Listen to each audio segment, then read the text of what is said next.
right, Bama Nation, your Crimson Tide taking care of business on the road against Wisconsin, getting the 42-10 victory at Camp Randall Stadium over the Badgers. Looked better, but is Alabama on Georgia's level? It looked better against Wisconsin, cleaned up some things, but is it on Georgia's level?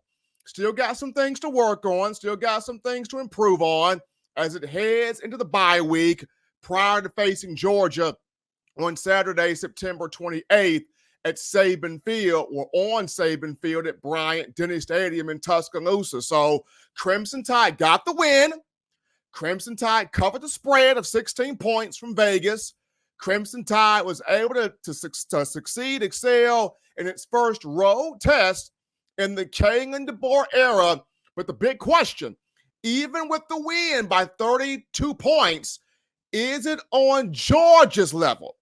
Is it on the level of Kirby Smart? Is it on the level of the Bulldogs between the hedges? That will be a fun matchup, an entertaining matchup to really test where Alabama really is when you talk about coming up after the bye week once again, Saturday, September 28th in Tuscaloosa. But as we look at here, just takeaways from the game for Alabama against Wisconsin. First and foremost, how about the offensive line? We talked about it, folks, in getting Caden Proctor back at left tackle and starting Elijah Pritchett. We'll give Caden Proctor at left tackle, starting Elijah Pritchett at right tackle. This was going to be much better for Alabama. You go back to South Florida, you had a patchwork offensive line. Guys were playing in spots they weren't used to. You fast forward to this game, you get your big man Proctor back.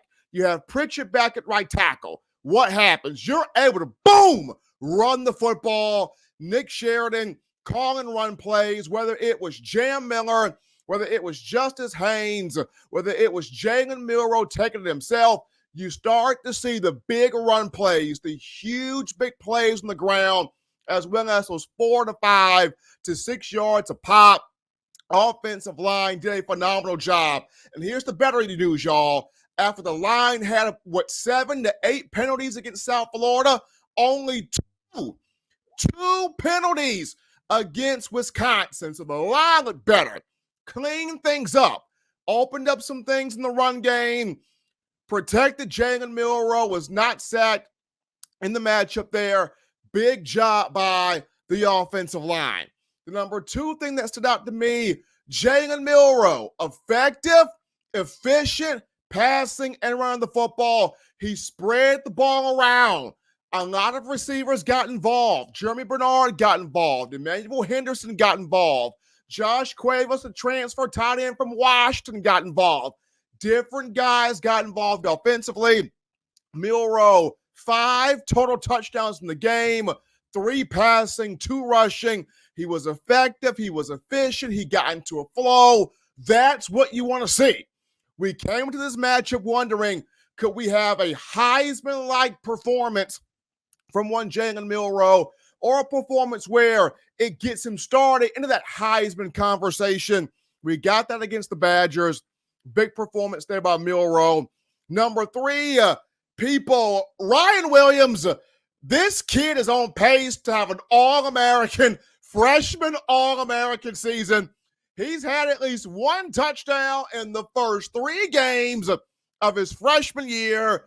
Went off again today, 31-yard touchdown catch. Had a big, 46-yard reception late in the first half to send Alabama with the touchdown pass, 26 yards from Milroe to Jeremy Bernard. Big game from Ryan Hollywood Williams. I know prior to the matchup, Nick Saban compared him to Amari Cooper. I know Tom Luganbill of ESPN sort of said the same thing, a couple of weeks prior, but a huge performance for Ryan Williams. And he's showing you with each game, he belongs in the SEC. He belongs in college football. He belongs at the University of Alabama. We are seeing more and more why he made the decision to reclassify from 2025 to the class of 2024, come out a year early at 17 years of age because he's ready to ball. He's ready to put up a show or put on a show right now. And I know we mentioned in the New Wave podcast with Jaylen Milroe, his teammate, that he's coming after Devontae Smith. He might not be wrong with that claim, y'all. I mean, Devontae Smith, as great as Smitty was, Smitty's freshman year, he had 3 touchdown catches the whole season. Ryan Williams has already got 4 in 3 games. So big ups there to the young freshman.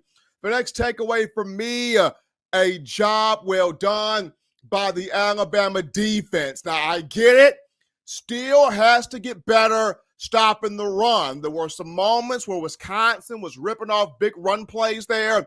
Alabama in this 4-2-5 with Kane Womack still has to be more keen there against the run. But the ability to knock out Tyler Van Dyke in the first quarter, you want to talk about going back to the 2010 BCS National Championship game against Texas where Marcel Darius took out Colt McCoy in the first quarter? How about Bama this time around taking out Tyler Van Dyke in the first quarter? Kane Womack, after not seeing takeaways against South Florida, Bama got takeaways against the Badgers, forcing fumbles, recovering fumbles. Huge there for Alabama's defense.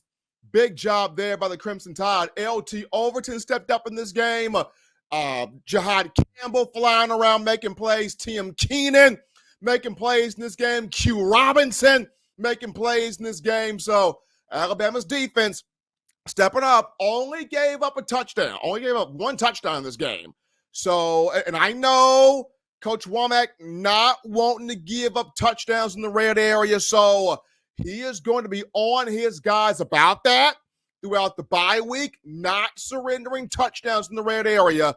But Alabama only gave up 1 touchdown in this game to Wisconsin. Thought the defense played pretty sound, pretty strong ball game there. Last but not least for me in terms of takeaways, Bama cleaned up the penalties. We didn't see just a whole lot of penalties this time around. The snaps were good. The snaps were outstanding by Parker Brailsford at center, and less penalties this week. You didn't see an onslaught of penalties, so big ups there for Alabama in terms of the mental aspect. You did not see a whole bunch of mental mistakes by the Crimson Tide. So offensive line, check. Having Proctor, having Pritchett back, those guys up front, Dieter Thug Thizzle, Jaylen Milroe, effective, efficient, pass game, run game, spreading the ball around. Great job in the route concepts by Nick Sheridan. This week with the wide receivers, we're concerned. Number 3, Ryan Williams, the freshman. This guy's spectacular. This guy's phenomenal. And we're continuing to see it week after week, game after game. Number 4, that Bama defense. Knocking out Tyler Van Dyke, getting pressure to the backup quarterback. Also, being able to create turnovers, create takeaways, get stops. Big job there by Alabama's defense. Still, got to do a bit better there against the run, stopping the run. But overall, thought the defense played well. And then last but not least, penalties. You cut those down. You didn't have just a whole bunch of penalties. And the snaps from Parker Brailsford, absolutely perfect there. A little bit of a quick injury report here for Alabama. Malachi Moore, Quay Russaw, and Richard Young all got dinged up in the game there.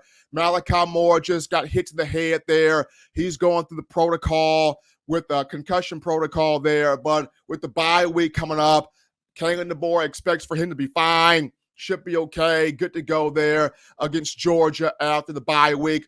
Quay Russaw, lower leg injury. The team will be evaluating him, but he should be okay. Should be good to go against Georgia. And then Richard Young, the same thing, lower leg injury. The team will be evaluating him. Should be good to go against the Bulldogs after the bye week. So Alabama looked good against Wisconsin, looked better against the Badgers, but is it on Georgia's level? Is it ready to go toe-to-toe with Kirby Smart, toe-to-toe with Glenn Schumann, toe-to-toe with Travaris Robinson, toe-to-toe with Carson Beck in Tuscaloosa on Saban Field at Bryant-Denny. Is it ready to take down the number one dogs on September 28th following Alabama's bye week? We will see. We shall see. But Alabama looked good against Wisconsin, getting the 42-10 victory over the Badgers.